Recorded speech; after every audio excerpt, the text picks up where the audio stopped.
Un numero dichiarato di 216 su un totale di 832 dipendenti. Preoccupazione da parte del sindacato di metalmeccanici per l'impatto della crisi aziendale della Breton SPA, che ha annunciato oltre 200 esuberi.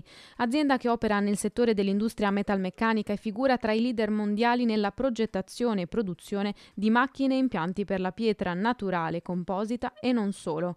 Una situazione industriale complicata, fanno sapere dal sindacato, data dal contesto macroeconomico e geopolitico che ha generato un calo di ordinativi, quindi di fatturato. Aperto il dialogo con l'azienda. Stiamo parlando di cassa integrazione straordinaria con ovviamente un percorso ovviamente anche dei licenziamenti che parte appunto dal presupposto che ci siano delle incentivazioni in base ovviamente all'età anagrafica dei lavoratori e soprattutto anche alla condizione tale che ci sia da parte dell'impresa e da parte anche della regione un interessamento rispetto alle politiche attive per poi provare a rimettere in pista ovviamente chi oggi perde il posto di lavoro. 198 gli esuberi alla sede Breton di Castello di Godego e 18 a Vedelago, su un totale di 832 dipendenti totali. Circa un dipendente su 4, dunque, è in esubero.